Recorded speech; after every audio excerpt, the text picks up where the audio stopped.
Nick, to you first. Mike Pezzullo didn't explicitly name China, but a week after Defence Minister Peter Dutton said war with China couldn't be discounted, is there any doubt as to whom he was referring to?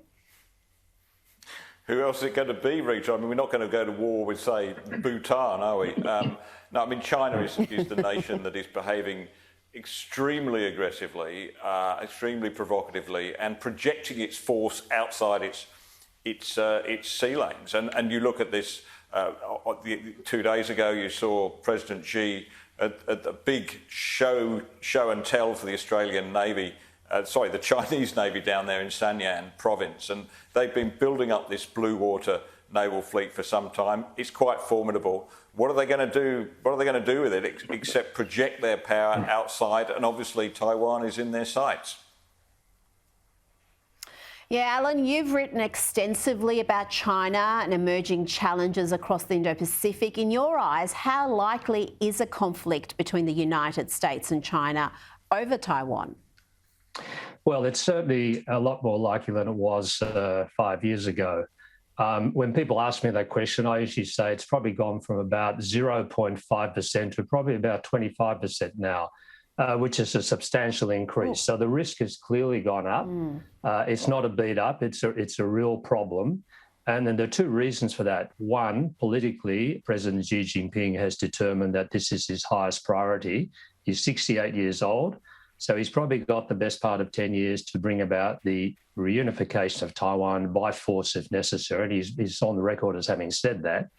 And secondly, the balance of military power has shifted quite significantly towards China in that part of the world. And it's doubtful now whether the United States could rescue Taiwan as it's done in the past, because the Chinese have got such batteries of missiles there. It would be high risk for the US to do that. So they're the two most important changes over the last 10 or 20 years. Now, Nick, Bill Shorten has slammed Mike Pezzullo for supposedly using hyper-excited language. But isn't it a good thing to see senior public servants writing intelligently and honestly about current issues? Look, it is, Rita, and I think it's a real worry if Labor is not 100% rock solid firm behind the government in looking sternly in China's face and saying we're not going to take it.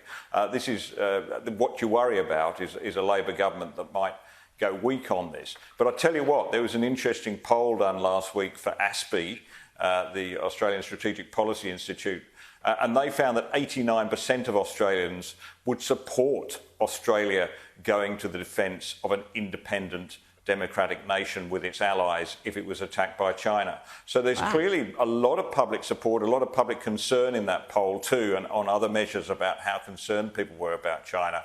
So I think that Bill Shorten is not only on dangerous ground here, but he's way out of step with the Australian public. And if we don't stand with Taiwan, we can't expect China to stop there, can we, Nick? That would set quite a precedent if we all stand by and allow them to march into Taiwan. Well, that's right. It's sort of, who's going to be the last one to be eaten by the tiger? I mean, we saw it in Hong Kong last year. They blatantly went in breach of the agreement they stuck with the UK, moved in, basically taken the place over. Taiwan is obviously high on their list, but what then? You can see the way they're trying to get influence in the Pacific on sort of bankrupt governments like in the Pacific and the Victorian government. They've come in with this Belt and Road project, which is clearly a way of trying to shackle them to debt. China is behaving extremely aggressively, not like a reasonable partner at all. And it's no use us responding in a reasonable way if China's going to behave like that. Now, Alan, we saw reports today of Xi Jinping launching 3 new warships, including a guided missile cruiser with stealth technology. Do Western nations and the Biden administration in particular have the military muscle to effectively deter China at sea? Well, there's a big question mark over that. It might surprise a lot of your listeners to know that the Chinese submarine fleet, for example, is now the largest in the world. And the problem for the United States is that if you look at it globally, the US still probably outmuscles China militarily. But if you just look in the Taiwan Strait and the area off the Chinese coast, the US would have a lot of problems supporting Taiwan, as I said previously, because China has built up a very formidable fleet as well as land-based missiles. So as I said, the balance of power has shifted very much towards China in that part of the world. And so the US is now having to look at alternative strategies for helping Taiwan defend itself. And policymakers in Canberra are having a lot of thinking about what Australia might do if there is a conflict there. Would we send our own ships and aircraft to support the US? Would we stand back a bit and perhaps provide some surveillance aircraft?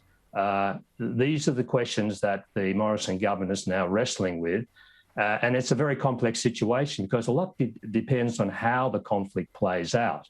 I don't think the Chinese would just carry out a full-scale invasion straight away. They would probably seek to pressure Taiwan economically, maybe cyber attacks. Those sorts of attacks are much more difficult to deal with because they're not clear-cut cases of aggression always. You know, a cyber attack is always deniable.